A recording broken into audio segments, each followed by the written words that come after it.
Hello and welcome back. We are now going to start talking about Le Chatelier's principle, which helps us determine how our reactions will shift. And you'll understand what that means soon, hopefully. So, Le Chatelier's principle states that if a stress is applied to a system that's at equilibrium, the system shifts in the direction that relieves the stress. So, there are three different stress factors that we're going to talk about: concentration, pressure, and temperature. So let's start with concentration. Let's consider the equilibrium system. 2NO plus bromine reacts to form 2NOBr. Let's imagine that we have added some amount of reactant, NO or Br. So we've increased the concentration of one of them. If we increase the concentration of one of the original reactants, the equilibrium will shift to the right. So in other words, if I have too many reactants, then it's going to shift away from the reactants in order to balance that out. I added more reactants, I shift away from the reactants. So in this case, more product will be formed. So let's do that because this is a different problem. Now, what if we had added more product? If I add more product, then it's going to shift away from the product, so to the left, in order to balance that out. So, if you increase the concentration of the reactants, it shifts away from the reactants to the right. If you increase the concentration of the products, it shifts away from the products to the left. If you remove reactants, then it's going to shift towards the reactants to build that back up. If you remove any product, then it's going to shift towards the products to build that back up. Here's a visual example. So imagine that you're starting off at equilibrium, and then we're going to add some ammonia. Now, when we add this ammonia, we are adding products. That's what we're adding. So if we add more products, think to yourself, which way is it going to shift, left or right? If you said shift to the left, then awesome, that is correct. I'm going to change how much this is zoomed in. Let's see if that's better. Okay, good. So it will shift to the left if you add more products. It wants to shift away from the products to balance out that change. So now let's assume that we start off at equilibrium here. This is at equilibrium. And then we are going to remove some of our products. We've removed the products now that we had removed some of them. If we remove the products, which way is it going to shift, left or right?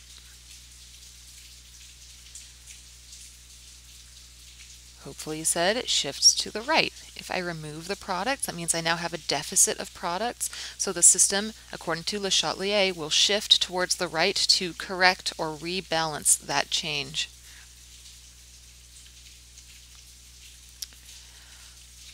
So that was concentration, what we just dealt with. Now, what about dilution? That's slightly different. A dilution. So in this scenario, we are actually adding solvent. And so what is the most common solvent? Water is our most common solvent. So let's imagine that we have this system here and we are adding solvent. We are adding solvent, adding H2O from here. It started here, this is step 1, this is step 2, and we have added solvent. So if a solvent is added to a system at equilibrium, the reaction quotient, Q, will change, and the equilibrium will shift towards the side with more particles to reduce that stress. So, looking here, on this side, I have 1 particle. On this side, I have 2, a hydrogen and a fluorine. So if I have added solvent, I have diluted it, there is more room. I'm going to increase this concentration of particles inside the liquid by shifting to the right. I will shift where there are more products. we will shift to the side with more particles. Now, this will change your equilibrium concentrations. However, your equilibrium constant remains the same. So again, the equilibrium concentrations might be different. However, if you were to actually plug them into your formula, no matter what the numbers are inside of these brackets, you'd still come out with the same KEQ.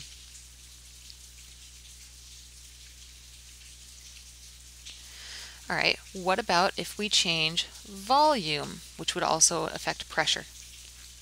Le Chatelier's principle also applies to changes in the volume of the reaction vessel containing the equilibrium system. So here's our sample system. Suppose the volume of the reaction vessel for the system decreased. If we decrease the volume, that means that we increase the pressure. So that happened. We have an increase in pressure. In order to relieve the stress of that increased pressure, the system is going to shift to where we have less particles. Let me check. I think that's on the next slide. Yeah. So our original equation was 2NO, that's a gas, plus Br2, this is from the last slide, and we have 2NOBr. I'm not sure if I've mentioned before, but if you see the arrows like this is the same thing. They are the same. Okay, so anyway, we have, what did we do? We increased the pressure. There's an increase in pressure. So if I've increased the pressure, I'm going to look up here and say, okay, on the left, I have 1, 2, 3 particles. On the right, I only have 2. I'm getting these from the coefficients. So if I've increased the pressure, I want to shift to where there is less particles, where there are less particles, which would create less pressure. So this one will shift to the right. Less pressure. If we shift towards the product side, it will reduce the pressure of the system. We have less particles bouncing into each other and hitting the walls and all of that good stuff. If we were to increase the volume, so from here to like that, then in order to balance out the subsequent decrease in pressure, we would shift to where there are more particles. So it would shift to the left because there are more particles.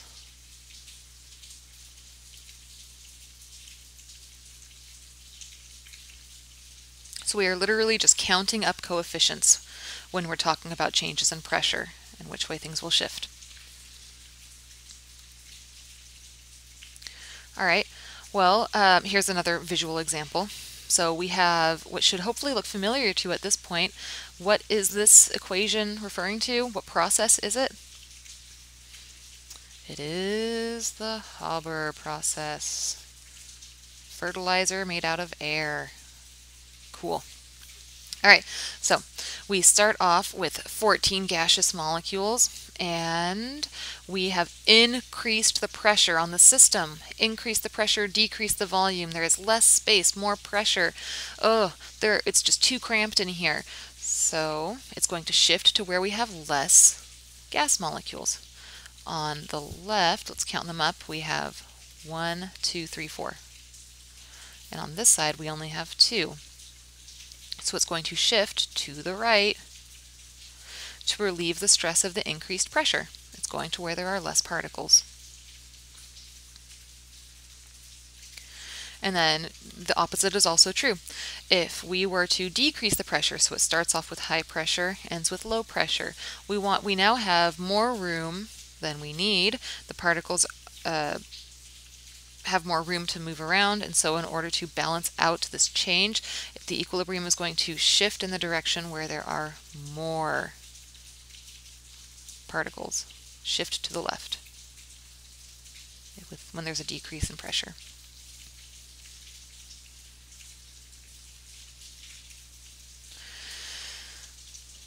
All right, so a perfect stoichiometric reaction.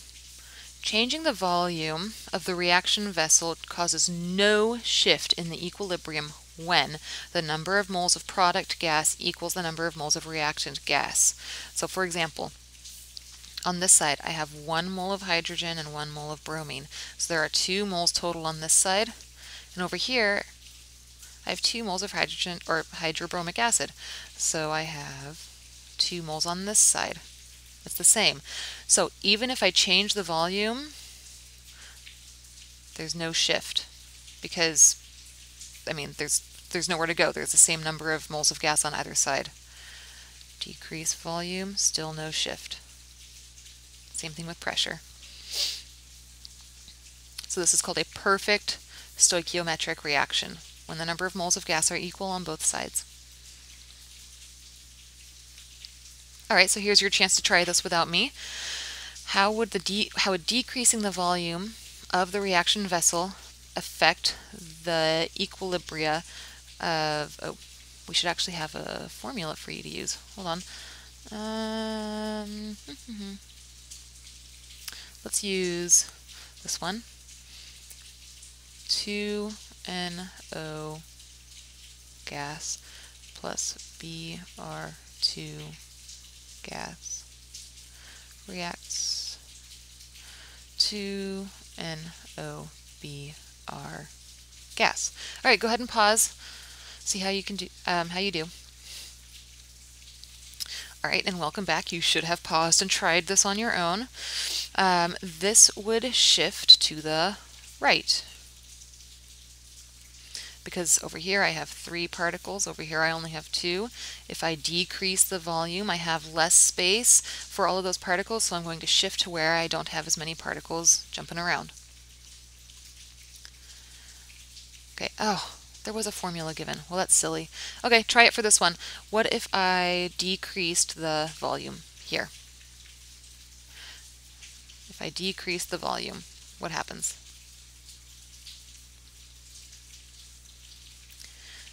All right, if I decrease the volume, this one would also shift to the right. Haha. This would shift to the right because here I have 2 moles of gas and here I only have 1. So it's shifting to where I have less in order to relieve the pressure of the change. Okay, how about on this one? What if I decrease the volume? What happens?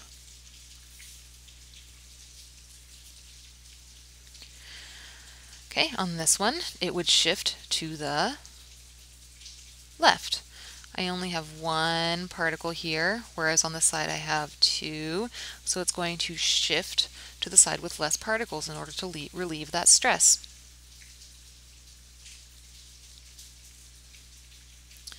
All right, well, what if we change the temperature? What if we change the temperature? So even though equilibrium may shift to the right or the left in response to a change in concentration or volume, which is what we just did, the value of the equilibrium constant remains the same. Everything we just did not change the equilibrium constant. It was always the same. However, if you change the temperature, not only will the equilibrium position change, so like you might have different numbers of moles of everything at the end, you would also, or I'm sorry, not moles, your molarity, you would also be changing your KEQ. Changing temperature leads to a change in KEQ. However, change in concentration and pressure, those do not change your KEQ. The only thing that will change the equilibrium constant is temperature. All right, I think I said that enough times to get it in your brains. So let's consider the thermochemical equation for the reversible formation of hydrogen chloride gas from its elements. So there it is, and they are giving you the delta H. It's negative 185 kilojoules. So in this situation, it's telling us, oh, it's negative. That means that it is releasing heat, which means it is exothermic. So you can consider heat as a product in the forward reaction or a reactant in the reverse. If you look in like the reverse direction, now these guys are your reactants and those are your products. So we're going to write the equation like that. All right. And we have heat here. We know that heat goes here because of this number. This number tells us, oh, we're adding heat in the end. So what we need to do when we change temperature is figure out, okay, is the reaction endothermic or exothermic? You have to figure that out first. If it's endothermic, then your heat is going to act like a reactant. Adding heat will drive a reaction toward the products. So if I have, I don't know, A plus heat reacts to form products, that's endothermic. If I stress the system by adding more heat, it will shift to the side that doesn't have heat on it in order to relieve that stress. It would shift away from the heat. If it's exothermic, oops, no plus sign, reacting to form, this was supposed to be a B. If it's exothermic, it'll look like that. And if I stress the system by increasing the temperature or adding heat, then it's going to shift away from that. So it would shift towards the left. So here's a more concrete example. Raising the temperature of the system requires the addition of heat, which shifts the equilibrium to the left and reduces the concentration of hydrogen chloride. This is talking about, here, let's write the equation up here. H2 plus Cl 2 HCl plus heat. There. Okay, so if I were to raise the temperature of this system up here, this formula, this equation, what should I say, this reaction will shift to the left. Increase temperature, shift to the left, away from the heat. And that will reduce the concentration of hydrogen chloride or hydrochloric acid. So if you are increasing your temperature, you are decreasing your KEQ. And you can see that by saying, all right, well, if it's shifting to the left, that means that I have more reactants and less products. Small product, large reactant. This results in a smaller KEQ. Now, if we were to lower the temperature, so here's a separate example. If I were to lower the temperature, then it's actually going to shift to the side that has heat in the equation, so it's going to shift to the right. And if I'm doing that, that means that I'm creating more products and less reactants, and that can lead me to realize that by decreasing the temperature, I'm increasing my KEQ.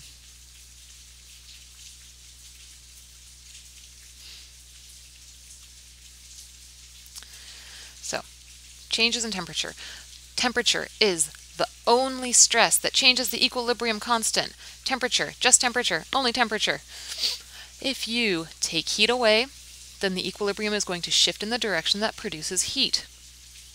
If you add heat or increase the temperature, it's going to shift in the direction that absorbs heat. Or you could say it's shifting away from the side that has heat on it.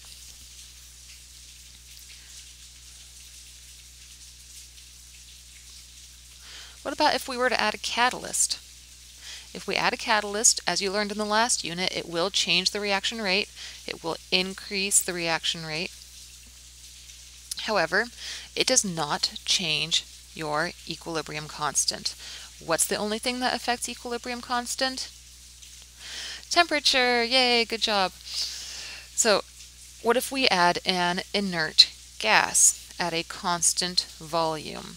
So I have this volume, and then I'm going to add a gas, an inert gas, so a gas that's not reacting. I'm going to end up with this volume that originally had some particles in it, and now it has those same particles in there, plus this gas. This will not result in a shift, and in order to realize that, you have to remember Dalton's law of partial pressures. See if you can remember what that is. Okay, hopefully you thought, oh, that's when the total pressure is equal to the sum of its parts. Dot, dot, dot. Goes on forever, if necessary. So if we add a non-reactive gas into here, without changing the volume, that means that this total pressure stays the same.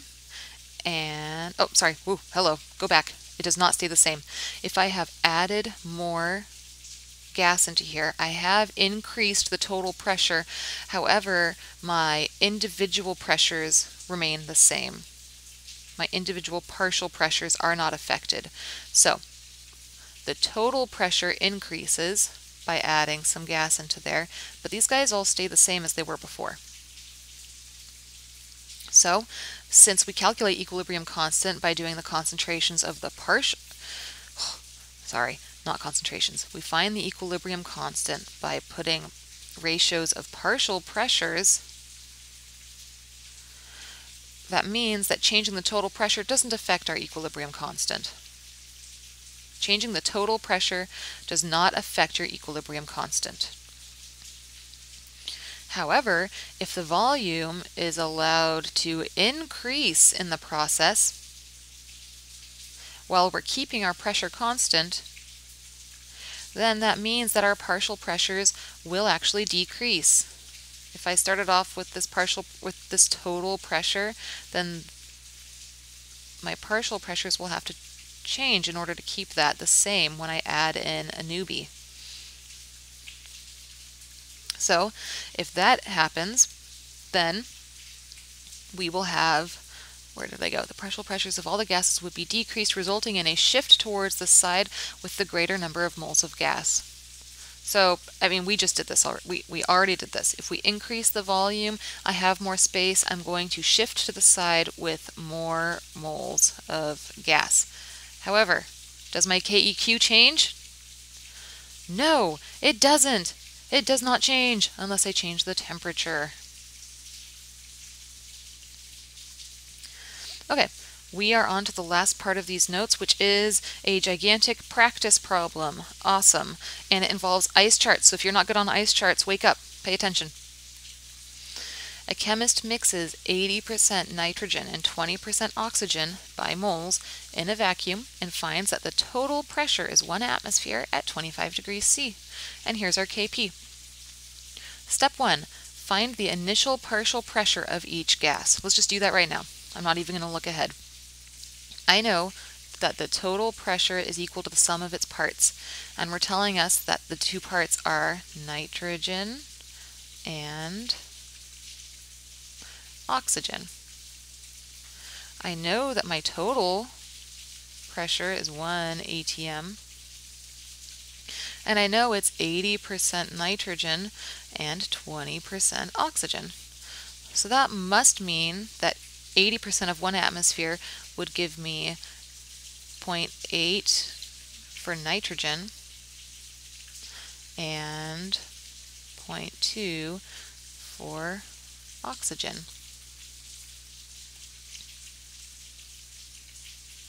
So these are going to be my initial partial pressures in my ice chart.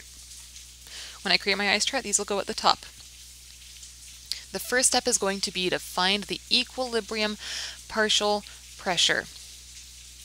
Okay, let's do this. I will write my formula up at the top. So I have, what is this, nitrogen and oxygen, huh? So nitrogen, oxygen, and you have to think to yourself, all right, what do those form? They form nitrogen monoxide.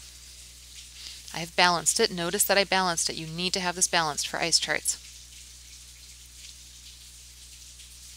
All right, I'm going to write my initial partial pressures from before. I calculated that I must have an initial partial pressure of 0.80 for nitrogen, 0.20 for oxygen, and it said I started with these guys. I did not start off with any nitrogen monoxide.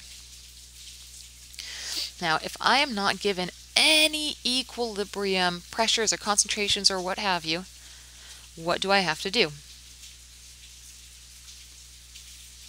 I have to assume that one of these is changing by some X amount, just X. So it doesn't really matter. I'm just going to say that nitrogen is going to change by X. And since it is a reactant, it is being used up. It is disappearing, so I'll use a negative. Now think to yourself, all right, if those guys are negative x, what's this one going to be? Using a mole ratio, you should be able to see that it would become 2x. And if you can't see that, just write out the conversion off on the side. You'll see it. It'll be there. Okay, so I want down here to write 0.8 minus x, 0.2, whoops, minus x, and this is just 2x. Well, this is going to be ugly. So I'll write out my equilibrium expression. I know that my Kp is equal to 1 times 10 to the negative 30. And I know it's also equal to the partial pressure of my nitrogen monoxide squared over the partial pressure of my whoa. Oh no. Oh, I just zoomed in times a million. 1 moment, please. There we go. Apparently I'm going to have to invest in some video editing software so you don't have to witness that again. Okay, so the pressure of my nitrogen and the pressure of my oxygen. Okay, so I know these are equal to each other, and I can plug in my numbers. So I'll have, I'm going to set these equal to each other. 1.0 times 10 to the negative 30th equals the pressure of my nitrogen monoxide, so that's 2x. Make sure you put the whole thing in parentheses there. That 2 needs to get squared too. Don't leave it out.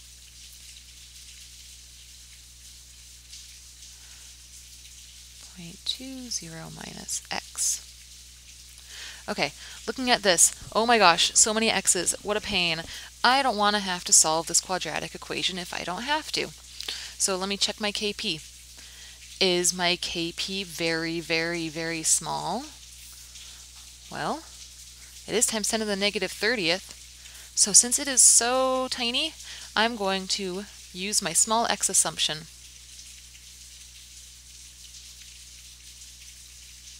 I'm assuming x is small. I'm assuming that it is so tiny that it is insignificant compared to this 0.8 and this 0.2. So I'm getting rid of it. It's gone. So that'll make my life a lot easier. Let's rearrange this. I will have, let's see here, actually, we'll do this. I'm going to cross multiply. So 1 times 10 to the negative 30th times 0.8 times 0.2 is equal to 4x squared. So I cross multiplied and then I distributed the squared out. Okay, then I'm going to divide both sides by 4. And I want just x, so I'll take the square root as well. And I will come out with x equals, and I just realized I plugged this in my calculator incorrectly earlier. So I'm doing this with you. Negative 30th divided by 4, take the square root. Alright, I have 2 times 10 to the negative 16. So while you try to remember how I proved that it was okay to make that small x assumption, I am going to make sure I plug that in correctly.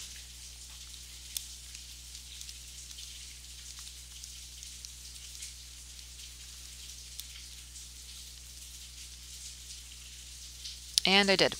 Okay, so hopefully you've been thinking, and hopefully you remembered that I need to take this little piece right here, and I need to show that x over 0.8 times 100 is less than or equal to 5%. So if I do 2.0 times 10 to the negative 16 that's a 6. Oh my gosh, that's a 6. Over 0.8 times 100, you will get 2 times 10 to the negative 16 divided by 0.8. You will get a really tiny number. You will get 2.5 times 10 to the negative 14. It's always the 4. So that means that the small x assumption is a-okay. We are good to go. So we'll just kind of box that off to the side. Now I'm going to take this x and I'm going to plug it back in up here. I'm going to write in my equilibrium concentrations because that's what I was actually solving for. So 0.8 minus my 2 times 10 to the negative 16 is, oh, look at that, it's still 0.8. So this one is also still 0.20. We just have, this number is just way too tiny to actually affect them. And then 2 times 2.5 times 10 to the negative, oops, nope, wrong number. 2 times 10 to the negative 16 is 4 times 10 to the negative 16. So these are our answers to the first part of that question.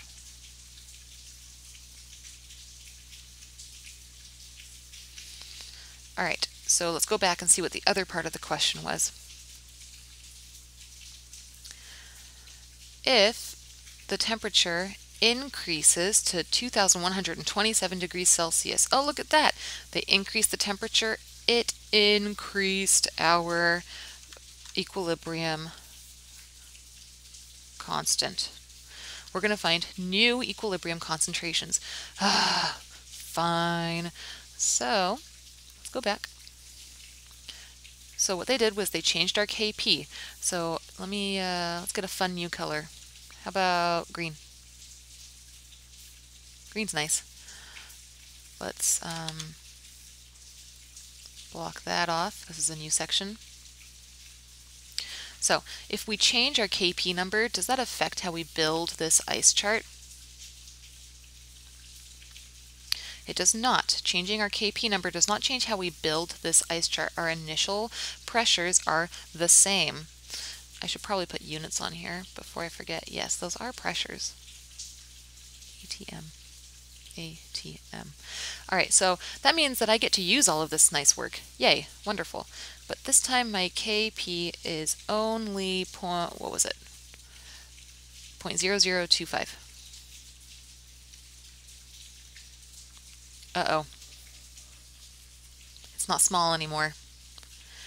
This is not a small Kp. Oh boy. So if it's not small, can I make the small x assumption? Nope. Great. So let's plug in our numbers. 2x squared over 0.8 minus x times 0.2 minus x. And oh joy of joys, we get to solve this the good old-fashioned quadratic formula way. So let's do that. 4x squared over, I'm going to cheat and get this from when I did it earlier. You get 0.64 minus 1.6x plus x squared. All right, I'll cross multiply and distribute, so I'll end up with, what is that, 0.0016 minus 0.004. I am operating under the assumption that you know how to cross multiply. If this step is confusing you, feel free to call me over during class tomorrow and I'll help you out. I'm going to rearrange this. So I have, let's see, 3.9975x squared plus 0.004. If it's like 2 in the morning and you're still watching this, feel free to skip ahead and just see what I get in the end, as long as you are good with this sort of math. All right, so I know that this is A, that is B, and that is C. I know I have negative B plus or minus the square root of B squared minus 4AC all over 2A. So X is equal to negative 0.004 plus or minus the square root of B squared minus 4 times A, which is 3.9975 times C, which is negative 0.0016 all over 2 times 3.9975. All right, you're going to get two numbers here, one when you've added and one when you've subtracted. So let's get those numbers. Negative 0.004 plus the square root of 0.004 squared minus 4 times 3.9975 times negative 0.0016. Okay, divided by 2 times 3.9975. All right, so when I added, I ended up with 0.0195, and I'm fairly confident that if I had subtracted, I would have ended up with some negative number. You could double check that yourself. But negative numbers are not real in this case. We can't have negative concentrations of nitrogen monoxide. So I know this is my X. So I'm going to go back and I'll use a new color. How about purple? And I'll plug them in. So 2 times 0.0195 gives me 0.039 atmospheres. Here I'll have 0.2 minus 0.0195. That'll give me 0.18. Sig figs should be about that. And then 0.80 minus 0.0195 gives me 0.78 atmospheres.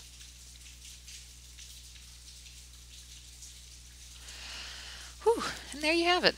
So two different scenarios, one where we have a KP that is really tiny that allows us to make the small x assumption and completely get rid of x in this really annoying quadratic equation setup, and we can solve for our x, prove that it's okay to make that small x assumption by showing that this x divided by that number it was being subtracted from is a very small ratio. And then we had a situation where the temperature was increased. So we increased the temperature, our KP also increased, and oh no, it's not small enough to do the small x assumption anymore. So I had to write this all out, fill out my quadratic equation, which I hopefully did correctly. I'm sure I'll hear about it tomorrow if I didn't. And then take this x value and plug it back into our ice chart to get our equilibrium pressures. If you made it this far, good for you. Congratulations. I will see you tomorrow.